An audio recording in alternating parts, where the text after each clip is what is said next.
오늘 말씀은 제목을 찾기가 제가 무지무지 힘들었습니다.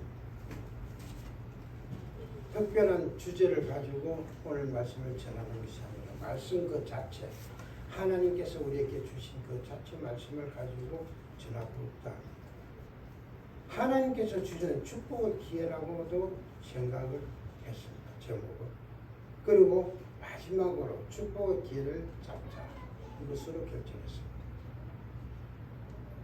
아마 저 나이쯤 되면 지금까지 살아온 삶을 한 번쯤 되돌아봅니다. 참 잘했구나. 아니, 이것은 아닌데. 솔직한 마음으로 이 사랑 없이 후회스러운 일이 더 많겠죠. 또 이 시간에 저희 잘못 살아온 것을 고백할 수 있는 시간도 됩니다. 제가 목사지만 목사나 장로나 권사나 집사나 다 그 직분이 중요한 것이 아니라 목사는 삶이 중요한 것이지. 목사가 중요한 것이 아니라 목사다운 목사가 중요하다. 그것을 이번에 이 말씀을 준비하면서 더욱더 깨달았습니다. 여러분도 한 번쯤 이런 생각을 해보았지. 내가 만일 지금 30대 아니 40대쯤만 되어도 어떻게 한번 잘 한 해보겠나? 어떻게 잘 한 살아보겠나? 인간의 욕심이. 내가 좀 더 하나님께 가까이 가면서 하나님 말씀을 순종하고 하나님의 모든 뜻을 이어받는 그런 자가 되었으면 좋겠나. 이 생각은 두 번째 생각은 밀린다. 결국 그것은 생각뿐이지 그렇게 할 수 없다는 현실을 우리는 알 수 있습니다. 과거를 돌아보면서 후회하지 말고 오늘을 긍정적인 기회를 삼고 다시 출발하는 우리 성도님이 되시기를 간절히 기원드립니다. 오늘 본문에서 이사야 선지자는 예수 그리스도를 말미암아 구원받은 하나님의 백성에게 다시 주시는 하나님의 축복의 기회를 말씀하고 계십니다. 다시 주시는 하나님의 축복을 세상의 기회를 여기는 자가 되어라는 거죠. 오늘 본문의 뜻을 한번 살펴볼까요? 1절에서 3절은 홀로 된 여인 같은 이스라엘 백성들에게 자손이 크게 번성하게 될 것이라는 축복의 약속을 줍니다. 그리고 4절에서 8절은 다시는 수치를 당하지 않는다는 축복을 말씀입니다. 이 수치가 뭡니까? 그들이 바벨론의 나라의 구속자가 돼서 70년간 포로 생활했던 것을 연상시키는 말씀입니다. 자기 백성을 하나님은 아주 버리지 아니한다는 말씀도 이 속에 있습니다. 다시 축복의 기회를 열어주시고 하나님의 사랑을 알게 해주겠다는 이야기예요. 믿음으로 담대히 죄악 세상 바벨론을 박차고 나오는 백성에게 주시는 하나님의 축복입니다. 이사야 54장 1절에 한번 우리 볼까요? 준비가 안 됐어요. 그럼 제가 보겠습니다. 잉태하지 못하면 출산하지 못한 너는 노래할지어다. 상고를 객지 못한 너는 외쳐 놀랄지어다. 이는 홀로 된 여인의 자식이 남편 있는 자의 자식보다 많음이라 여호와께서 말씀하시느니라. 이 말씀은 문자적으로는 바벨론의 포로가 되어 당시의 고난과 핍박 속에서 양적으로 성장하지 못한 이스라엘 백성을 이야기하는 겁니다. 홀로 된 여인은 하나님의 관계가 단절된 이스라엘 민족을 이야기하고 있습니다. 우리가 보통 하나님을 남편으로 하고 우리가 신부라 하죠. 오늘 말씀에도 그와 똑같은 말씀이 나옵니다. 하나님은 이스라엘의 남편이요 이스라엘은 하나님의 아내라는 사실을 54장 5절 한번 우리 같이 읽어보도록 하겠습니다. 시작. 이는 너를 지으신 이가 내 남편이시라. 그의 이름은 만군의 여호와시며 내 구속자는 이스라엘의 거룩한 이시라. 그는 온 땅의 하나님이라 일컬음을 받으실 것이다. 아멘이죠. 분명히 하나님께서 말씀하시죠. 이는 너를 지으신 이가 내 남편이다. 그 이름은 만군의 여호와시다.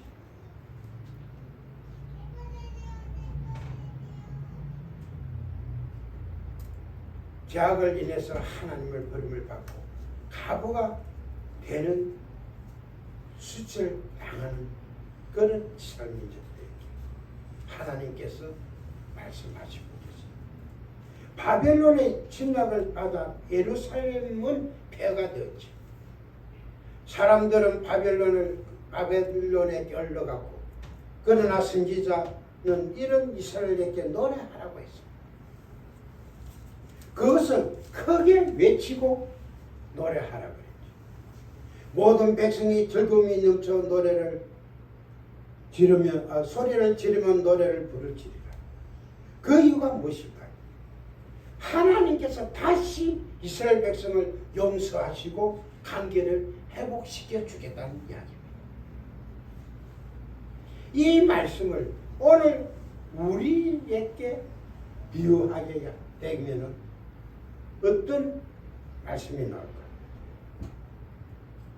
이사야가 전한 구속의 소식을 믿고 가감하게 죄악 세상을 탈출하는 하나님께서 그의 가정의 문제뿐만 아니라 모든 것을 온전히 회복시켜주는 것 마찬가지로 오늘 하나님의 말씀을 따르고 하나님을 찬양하고 하나님께 모든 것을 의지하는 우리는 예수 그리스도를 통해서 구속의 역사뿐만 아니라 하나님께서 우리의 가정을 올바르게 회복시켜 주겠다는 거예요. 잉태하지 못하면 출산하지 못하는 여인이 노래할 것이라 했습니다. 뿐만 아니라 홀로 된 여인의 자식이 남편 있는 자의 자식보다 더 많다 그랬어요. 이 말은 홀로 된 여인의 태의 문을 하나님께서 열어주신다.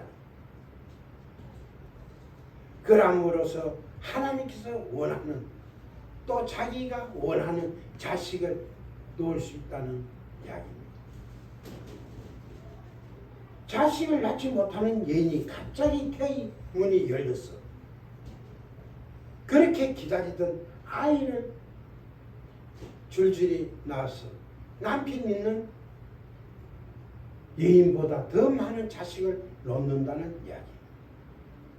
영적으로 이 말씀은 하나님의 부인이 되게 되면 모든 것이 회복되고 특히 가정의 일이 더욱더 회복된다는 이야기죠. 우리 가정에 막히고 풀리지 않았던 문제들을 시원하게 하나님께서 풀어주시겠다는 이야기. 오늘 추석입니다. 어제 추석이었죠. 이 추석 명절만 지나면은 우리나라의 가정법원이 바쁘답니다. 왜 그럴까요? 하나님을 제대로 섬기지 않냐고 하나님 뜻을 제대로 모르는 그런 자가 조그만 일로 통해서 하나님께서 맺어주신 그 가정을 깨뜨리는 역사가 일어난다. 이번에 성균관에서 발표한 제사 문제에 대해서 많은 논의가 있죠. 제사가 아주 간단하게 되었더라고요. 과일 4가지, 또 나물 4가지, 또 그 뒤에 밥하고 딱고기.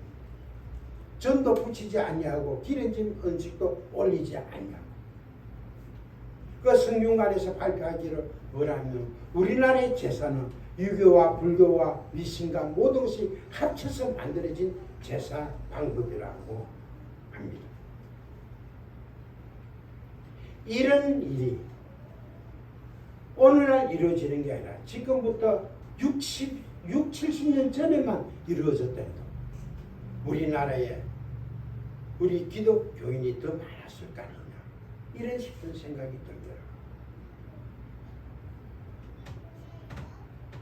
사람들이 걱정하는 것은 대부분 가정 문제지. 가정에 관해서 굉장히 걱정을 많이 합니다.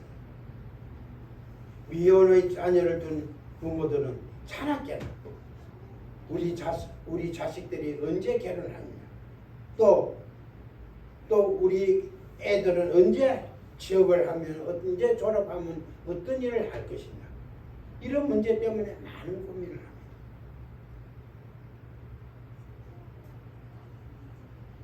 출생할 가정, 모든 사람들이 모인 가정에서 너와 이번에 올해도 결혼 안 할 거냐, 이 소리 하고, 또 너 올해는 애 안 가질 거냐, 이 소리 하고, 너 올해는 취업될 거냐, 이 소리 하고, 이 세 가지 소리가 제일 듣기 싫답니다.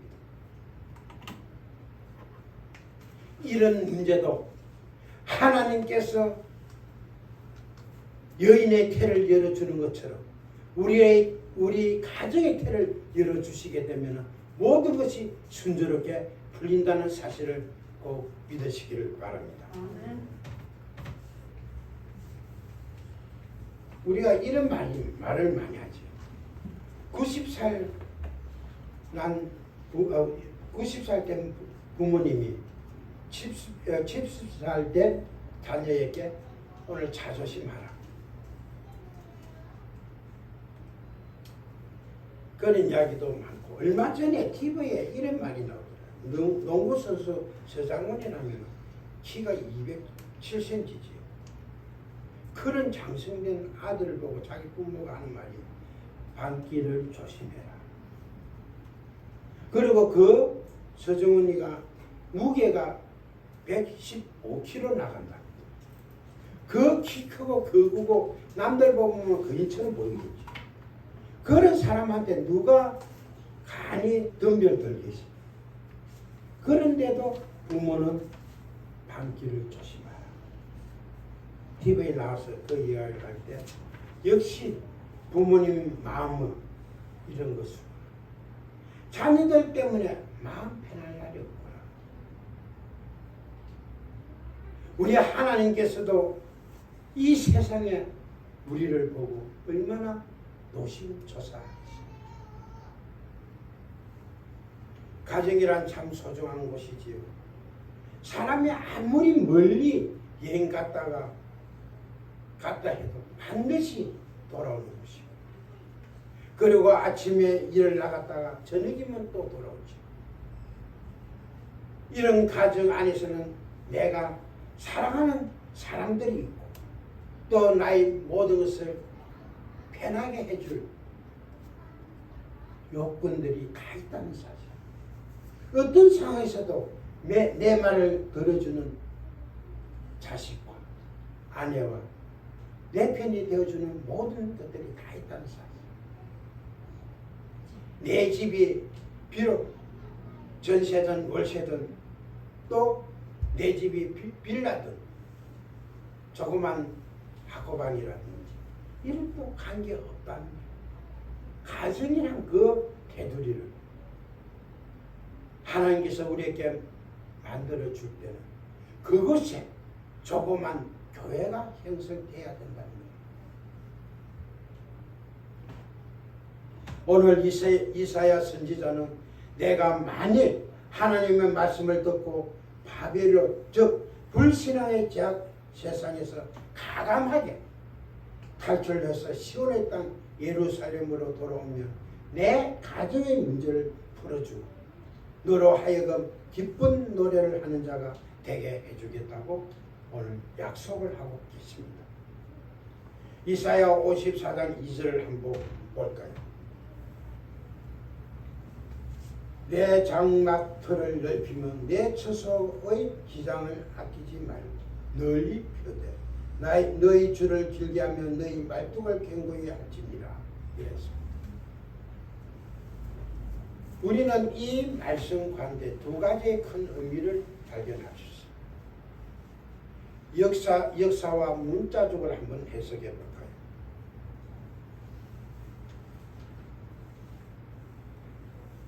바벨론에서 나온 이스라엘 백성을 회복시켜 예루살렘을 복구하고 해방시키는 것입니다.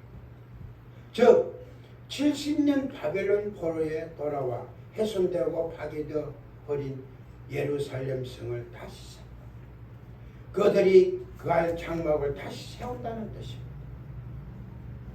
그리고 무너져 버린 하나님의 성전을 다시 복구하게 된다는 축복의 말씀이죠. 약속의 말씀이기도 합니다. 그리고 예언적으로는 신약 시대의 하나님 교회를 말하는 것입니다. 여기서 장막은 교회를 이야기하죠. 신학에서 장막터를 넓혀야 한다고 했습니다. 이유는 처소의 휘장을 아끼지 말고 널리 펴기를 원했습니다. 여기서는 휘장은 커튼이 아니에요. 거주역 천막이에요. 예루살렘이나 옛날 이스라엘 민족들은 천막 생활을 했기 때문에 현재로 말하면 하나의 교회지.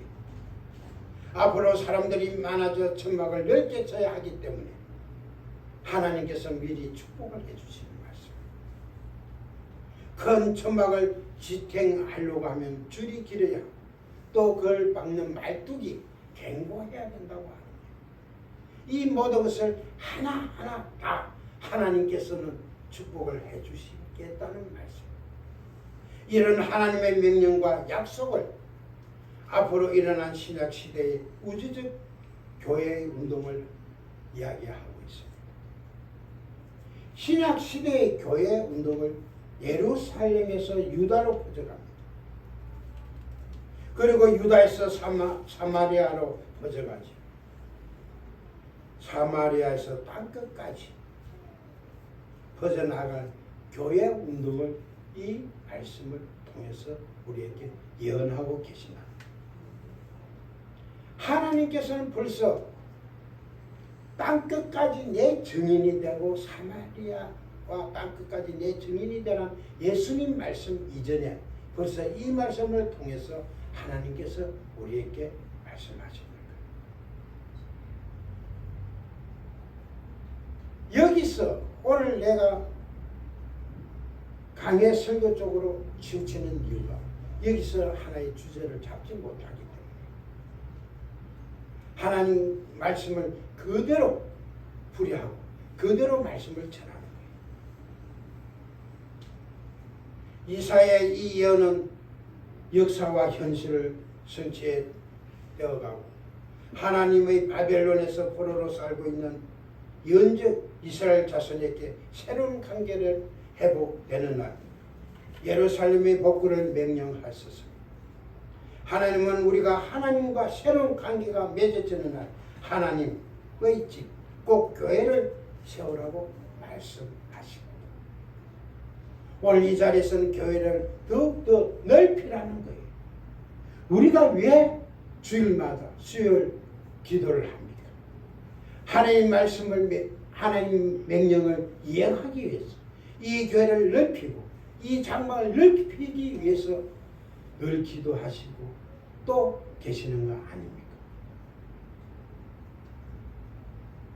우리 11월 달에 하는 VIP 전도 대회도 마찬가지 이런 맥락에 있습니다. 하나님의 명령을 수행하는 데 있다.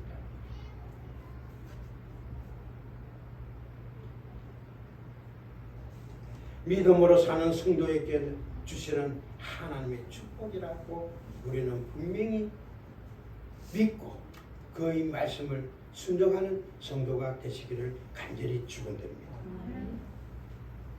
가정 다음에는 중요한 것이 장막이지. 하나님께서 우리의 장막을 넓혀준다 그랬잖아요. 즉 장막에는 우리의 생업을 뜻하기도 합니다. 내 생업이, 내 사업이 내 생각대로 되지 아니하고 또 늘어나지도 않고 커지지도 않다고 불평불만할 것이 아니라 하나님께서 넓혀주시고 또 그 뒤를 길게 해주시고 그 말뚝을 견고하게 해주시겠다는 그 말씀을 믿고 우리가 하나님 말씀을 순종해야 된다는 사실입니다. 얼마나 반가운 소식입니까? 하나님께서 여러분의 생업터를 넓혀주시고 축복해 주신다는 그 말씀. 그렇지만 거기에 비해서 우리는 하나님께 바칠 것이 있어야 된다. 하나님께서 이 축복을 주시기를 준비하고 있는데 우리는 받을 준비가 되지 아니하면 그것이 아무 소용이 없다는 거예요. 시편 127편 1절과 2절 한번 보겠습니다. 같이 읽어보십니다. 시작. 여호와께서 집을 세우지 아니하시며 세우는 자의 수고가 헛되며 여호와께서 성을 지키지 아니하시며 파수꾼에 깨어 있음이 없대도다. 너희가 일찍 일어나고 늦게 누우며 수고의 떡을 먹음이 헛되도다. 그러므로 여호와께서 그의 사랑하는 자에게는 잠을 주시는 도다. 아멘. 이 말씀에서 하나님께서 우리 모든 것을 함께 하시겠다는 말이에요. 요즘 사람들 머릿속에는 온통 돈뿐입니다. 돈 때문에 사고 돈 때문에 하루아침에 원수가 되고 돈 때문에 자살하고 돈 때문에 남을 욕하고 사람들이 이렇게 돈 때문에 아우성일 때 문제되는 돈이 내 계획과 내 생각대로 되지 않는다고 하나님을 원망하는 자가 있다. 이 모든 것이 하나님께서 허락하시지 아니하면 아무것도 되지 아니한다고 말씀하고 계시는데 하나님께서 하나님께 원망한다. 하나님께서 분명히 장막터를 넓혀 주신다고 했습니다. 하나님께서 줄을 길게 하고 말뚝을 견고하게 해주신다고 했습니다.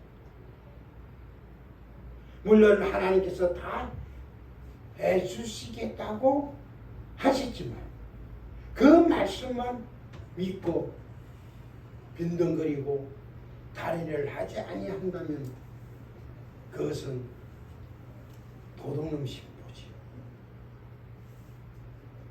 그러나 하나님께서 주시는 그대로 기다리겠다는 것은 도둑놈 신부예요. 우리의 정당한 수고에 하나님께서 축복을 해주시지 아무것도 없는 상황에서 축복해 주시는 것이 아니라는 거예요. 오늘 본문에 누구의 장막터를 넓혀 주시며 누구의 줄을 길게 해주신다고 했습니다. 바벨론 생활을 청산하고 예루살렘으로 돌아오는 자에게 해준다고 했습니다. 현재의 바벨론은 뭡니까? 우리 믿지 않는 자, 이 세상을 이야기하는 겁니다. 하나님께서는 자기 백성에게 이렇게 해주지 다른 에게는 해주지 아니한다는 거예요. 이것을 꼭 알기를 바랍니다.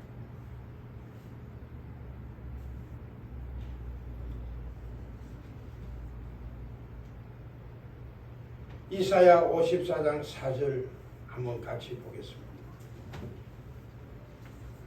시작. 부러워하지 말라. 내가 수치를 당하지 아니하리라. 놀라지 말라. 내가 부끄러움을 보지 아니하리라. 내가 내 젊었을 때의 수치를 잊겠고 과부 때의 수치를 다시 기억함이 없으니.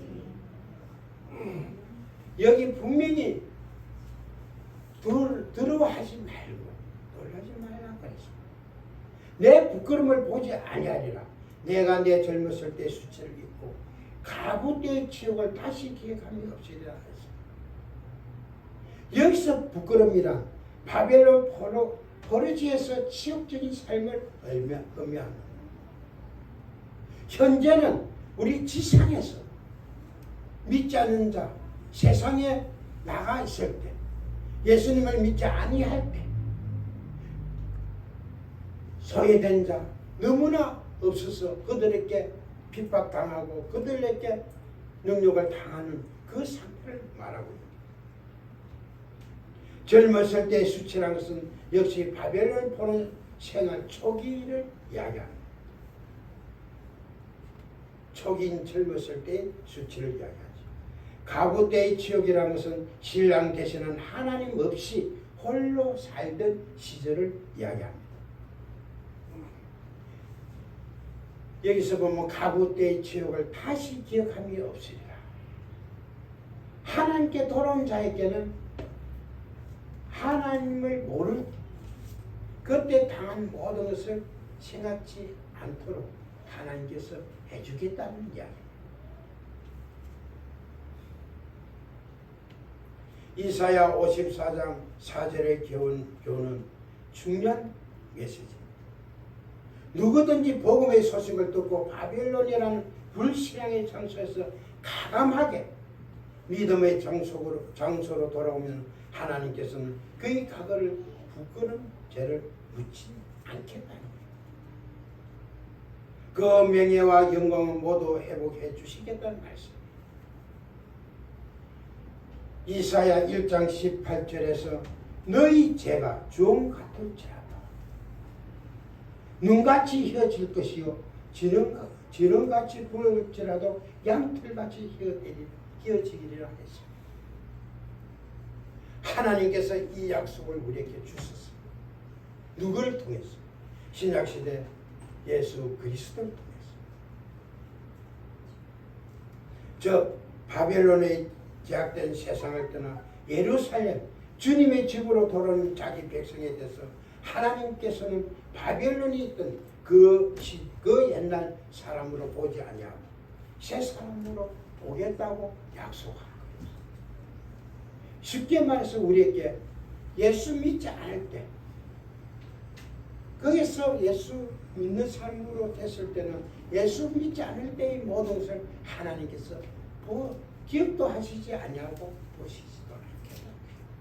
현재를 보시지.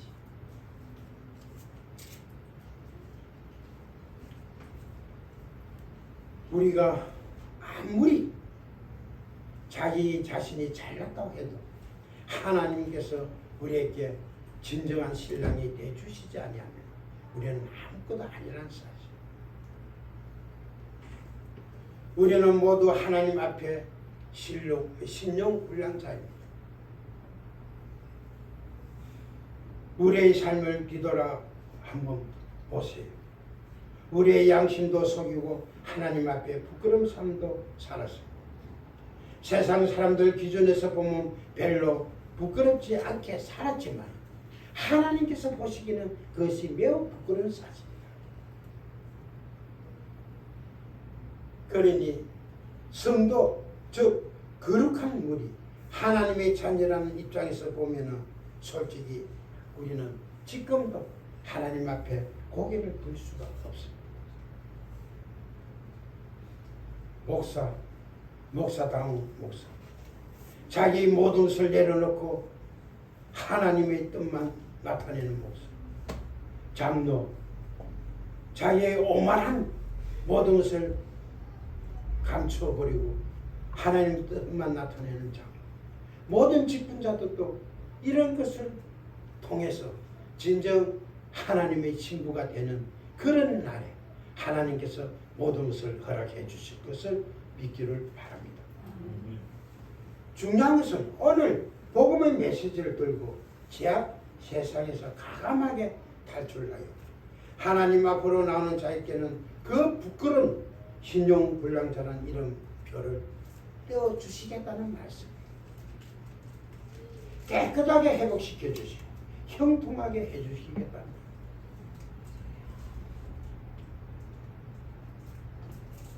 하나님 말씀은 또 하나님이 우리와 갈 때 아주 큰 역사가 일어나는 사실. 하나를 예화를 하나 들고 말씀을 정리할까. 부모는 나를 잊을지라도 하나님은 정녕 나를 잊지 않으리라. 자기를 낳아준 부모는 자식을 버릴더라도 하나님께서는 한번 바벨론에서 돌아온 자식은 하나님께서 잊지 아니한다고 했어요. 정녕 잊지 않는다. CT에서 방송 지사장인 김형수 목사님께서 하신 말씀. 그리고 한 가지 더 이야기를 드리겠습니다. 간디아를 잘 아시지. 간디가 영국에서 모든 것을 가져갈 때 한 말이 있습니다. 당신네들이 만드는 하나님은 가져가시고 성경 말씀 속에는 하나님은 가져가지 마십시오. 네, 이 말씀을 준비하면서 여러 가지 책을 한번 찾아보니까 그 말씀이 나옵니다. 그 말씀에 엄청난 도전을 제가 받았습니다. 당신네들 인간이 만드는 하나님은 가져가고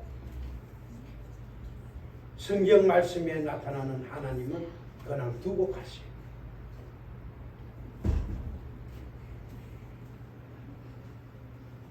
말씀을 정리하겠습니다. 하나님께서 우리에게 다시 주시는 축복을 기회.